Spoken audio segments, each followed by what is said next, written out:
నమస్కారం. మనకు పుట్టపర్తిలో ఒక ఏరియా నుంచి మనకైతే ఫోన్ వచ్చింది. చాలా బాధాకరమైన విషయం.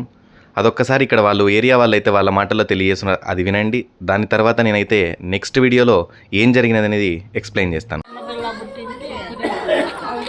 నేనే చూసుకుంటాండే ఊరు పట్టించుకోలేదు. ఏం పేరు ఇక్కడ ఏం చదువుతున్నావు? అవునా, ఏం పేరు నీ పేరు? రజియా. బాగుంది మా నీ పేరు. వస్తావా నా దగ్గర? చదివిస్తా బాగా. వస్తావా? ఒరే బగారు, ఆల్రెడీగా ఇట్లా 6 మంది ఉన్నారు ఆడపిల్లలు. ఫోన్ అంటాను. అవునా, ఇంకా చిన్న పాప కదా అని ఎప్పుడో వదలలేదు. ఇప్పుడు బాగా అలవాటు. అయినా మీరు కానీ చాలా పుణ్యం చేస్తారు, చాలా మంచి పని చేస్తారు. ఎవరు బెదిరిస్తారు మామూలుగా, కానీ ఇంత మంచి పని చేస్తారు. ఎందుకంటే ఇప్పుడు కాలం బాగాలేదు, ఆడపిల్లని బయట ఏం కొంచెం అన్నం వాళ్ళ అమ్మకు కూడా చాలా చోట్ల చూపించినారు మేడం అందరూ ఏరియా వాళ్ళంతా. కానీ తనకి ఏం కాలే.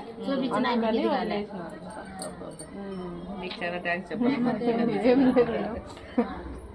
నీ అట్లా పిల్లలు నా దగ్గర దండిగా ఉన్నారు. బాగా చదువుకోలేమంటే సరే, బాగా చదువుకో. ఒక డౌట్ మేడం, వీళ్ళకి ఎట్లా అంటే వీళ్ళు 3 years నుంచి వీళ్ళ దగ్గర పెట్టుకున్నారు అమ్మాయిని. ఇప్పుడు నేను అంతా అడిగి అందరిని అడిగి లాస్ట్కి మీ దగ్గరికి వచ్చాను. మీరు నాకు హెల్ప్ చేస్తారన్నారు కాబట్టి నాకు హ్యాపీనే. వీళ్ళు ఏం భయపడుతున్నారంటే ఒకవేళ వాళ్ళ అమ్మ నాన్న వచ్చి మా పాప మాకు కావాలన్నప్పుడు ఇద్దాం పోలీస్ కేసు పెడితే అసలు వీళ్ళు భయపడుతున్నారు మేడం. ఏం పెట్టర్లే. తీసుకుపోయినా కూడా మేడం ఒక 2 రోజులు పెట్టుకుంటారు, మళ్ళీ అడుక్కొని తింటారు ఈ పిల్లని. ఆ పిల్లకి ఇష్టం లేదు. ఒక పని చేద్దాం, ఇక్కడ పోలీస్ స్టేషన్ కంప్లైంట్ చేద్దాం. అదే మేడం, ఒకసారి మీరు అది రైట్ చేసి ఇక్కడ మనమే పోయి కంప్లైంట్ చేసి అమ్మాయి ఇచ్చేసి ఇట్లుంది పరిస్థితి, కేర్ లో అందరూ మేము చూసుకున్నాం అమ్మాయిను, ఇప్పుడు మేము ఒక ఆశ్రయం కుదురుతున్నామని చెప్పేసి పెడదాం మనమే. నేను అదే చెప్పాను మేడం, కానీ వీళ్ళు అదే భయపడుతున్నారు మేడం. ఏం భయపడదు. వాళ్ళు ఏమనుకుంటున్నారు, ఏం చేస్తారు ఏమో రకరకాలు అనుకుంటారు. ఇప్పుడు నేనే చెప్పాను మేడం, నేను ఉంటాను కావాలంటే మీరు ఎవరు వచ్చి నా పేరు చెప్పండి అని చెప్పాను మేడం. కానీ వాళ్ళ మనసులో అయితే సంకోచం ఉంది మేడం.